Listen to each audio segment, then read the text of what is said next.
Hi everybody, Dacob here. Welcome back to my channel. Today I am in very regal and Byzantine attire because I'm going to review kind of a mythological creature within the Chanel realm of perfumes. And that perfume is Fleur de Chanel. It's a flower by Chanel, or a Chanel flower, or a flower of Chanel, or Chanel's flower, or one of Chanel's flower, however you want to translate it. I bought this years ago in the States. And this perfume was originally created in 1999 by Jacques Polg, or Polge, or however you pronounce his name. The used to be head perfumer of the House of Chanel. Now his son took over. Apparently, Jacques has retired.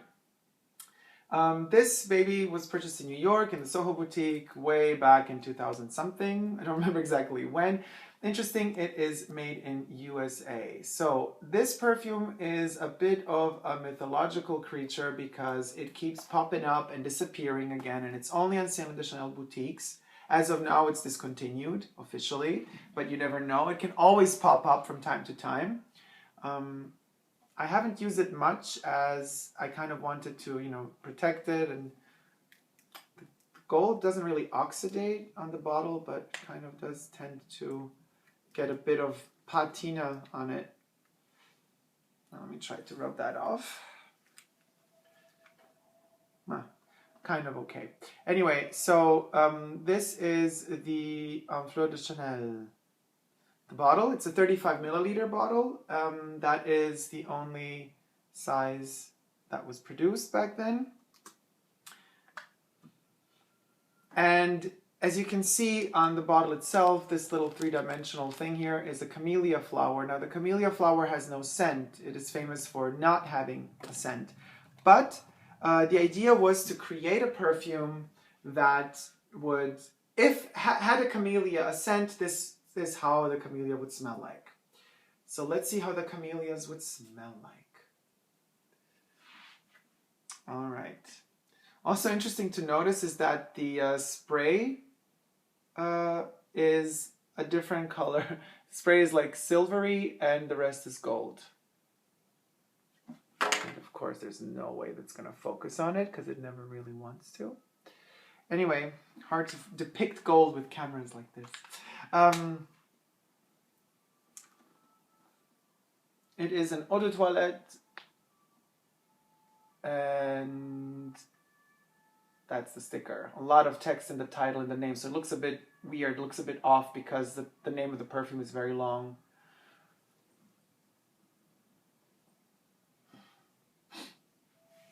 All right, I mean, it's kind of intense. So it has citruses, green notes, and jasmine.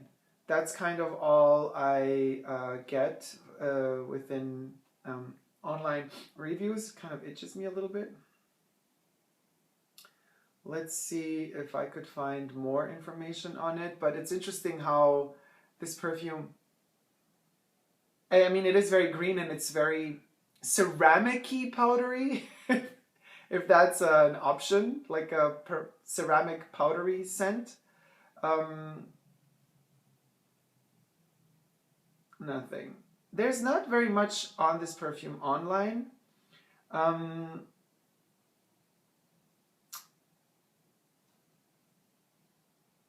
Because, it disappears. It reappears, but then it disappears again. So this one, it's as if you'll be walking in a garden of sorts, It's definitely like a garden scent.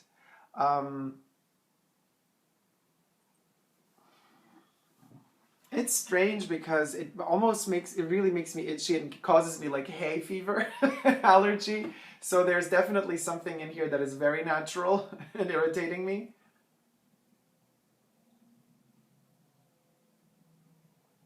It's extremely natural. I mean, for a Chanel perfume, of course it also has its aldehydes. I'm sure it has its portion of artificial ingredients. But there's something in here that is just...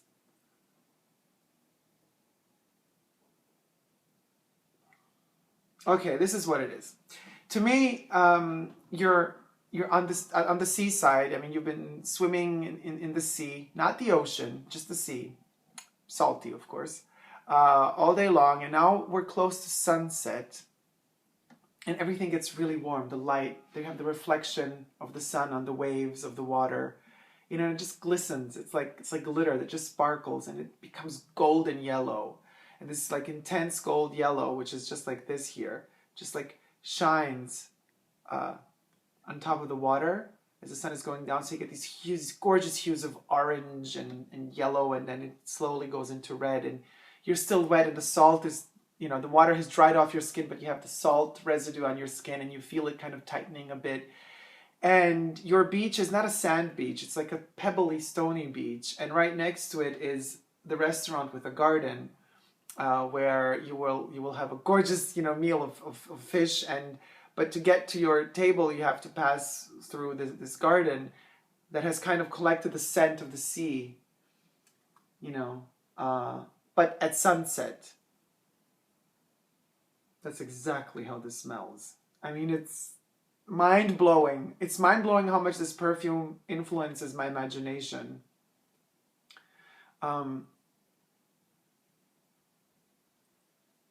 It's also earthy. I smell like a buttery, powdery, earthy texture to it as well. There's something in there that just causes me to want to lay down on the ground and just inhale that beautiful sea air, that healthy sea air, salty sea air. It's definitely a flower that grows on the seaside to me, not something that would grow inland, like deep inland. This one is definitely more for the seaside. It's very Mediterranean as well. There's a bit of, maybe just a bit of sweetness that is reminiscent of honey.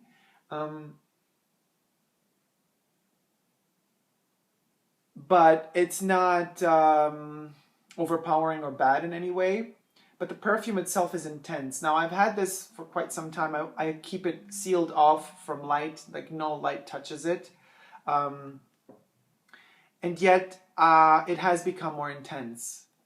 It has become more intense with time. It's like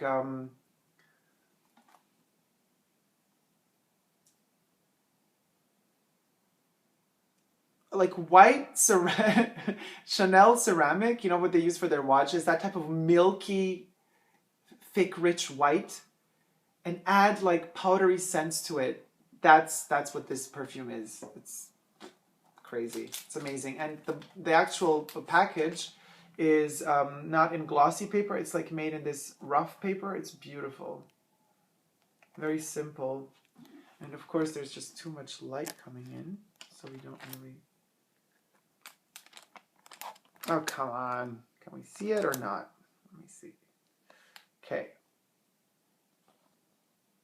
I don't know, guys, if you can see this better now. Can you see it any better? Hope you can. This is like the texture of this little thing. I know it's dark. Oh my God, come on. Give me some more light. Thank you. Not too much. What do I think about this perfume in general is it's not in every... I mean, okay, sillage. It stays quite close to the skin. Longevity, oh, it'll last. It won't last too long. It's not a perfume that like messes with you and does whatever it wants, despite of what you need. But it'll be there for a while. And it's so, so, so beautiful, natural, that it's almost a pity to really use it too much, because it definitely causes addiction in a way. Make it a bit darker. I don't know if I'm doing it too dark or too light. Anyway, let's try to do it darker, because it kind of causes addiction, if you want, because it makes you desire and crave nature. And that's something I've been noticing as of late in Chanel perfumes. I don't know, maybe it's just me and it's my state of mind right now, like my need to go into nature and just, you know, forget about mankind and machines and everything, you know, the directions we're going towards, and just drift away in my own fantasy dream world surrounded by these gorgeous scents. Um, so maybe it's just me, but definitely, I think if anybody has ever read Walden, the book of David Thoreau, his like kind of came like a poet book, but it's like an essay book, like of, in 1800s, late 1800s, he decided to isolate himself, go live into nature like for a year without money. And it was a really interesting topic back then because he wanted to kind of analyze how it is to, already back then, to live a life without economy. So it's a really interesting book. It's an interesting collection of thoughts and, both political and emotional thoughts on that topic and subject. And he moved into the woods and lived there. So to me,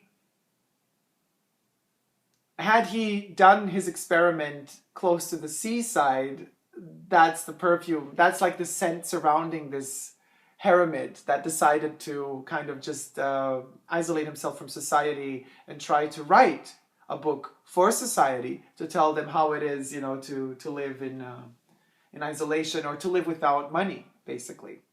Of course, then, again, myth and legend shrouds everything, and apparently his mother would be bringing him food on a regular basis, so he didn't really live, like he kind of preached that he would, allegedly. So here we go. Gossip from the 1800s today. It's never too late for gossip, right? So, Fleur de Chanel is definitely something to catch.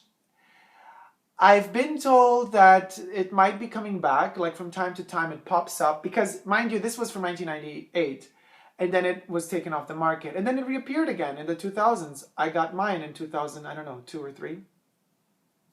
And then it was taken off the market again, so it might come back again. And if it does, be sure to get your copy, your copy of this record.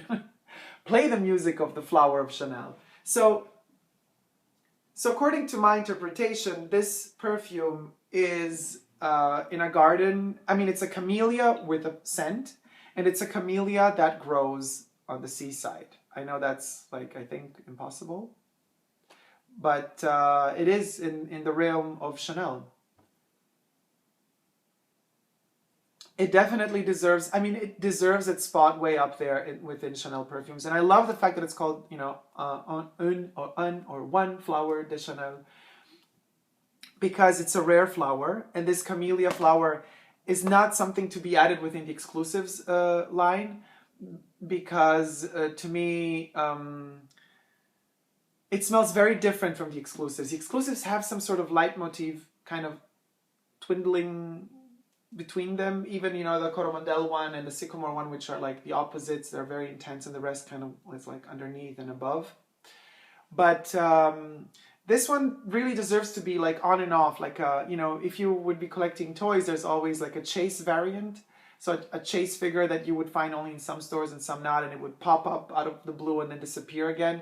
This is exactly what this perfume is, and I think it's fun to hunt down this. It's like a secret garden. The Brits have so many secret gardens in their mansions, and it's such a beautiful concept of a secret garden. This perfume is part of that secret garden, and I think it would be very clever of Chanel from time to time to bring it out, not announce it at all, and then just like take it away again. And whoever gets a chance, whoever is lucky enough to enter the boutique and find that flower, to pick it, pluck it, take it home, and then it's gone again. I think that's a beautiful concept. It's extremely poetic, and it would match the name of the perfume to a T. So, A Flower by Chanel. Oh, it's becoming greener and greener. It's so delicious. And if green can, it's not the powdery type of green of number 19 Poudre, not at all, because that one is a little bit, it bites you how sweet it is. This one doesn't bite ever. It stays distant, as I said, like that sea that's far away, but it's green and powdery at the same time, but it's well-rounded with this porcelain. It's as if like a layer of beautiful white milk porcelain is covering that powder, and it's covering that honey, and it's covering that that green. It's delicious, and it's as if you would like, let's say you would have a bit of when you go to try the exclusives, You have the little vials. They're not like little vials. They're like porcelain, little white, beautiful, gorgeous porcelain sticks that you take out and then they smell on top. That type of porcelain uh, is the cover up for this perfume. I mean, what else can I say? Yes, yes, yes, yes, yes. Poetry, pure poetry. Get your hands on this if you can. And Chanel, listen to me. Bring this back on the market, even if just for like a week, as a secret little, as a secret garden for all of us fans. Thank you guys so much for watching. Give me a thumbs up on this video if you liked it. Subscribe to my channel to see more videos related to all sorts of topics and subjects. And leave me comments in the comment section below. Thank you guys so much. Take care. Bye.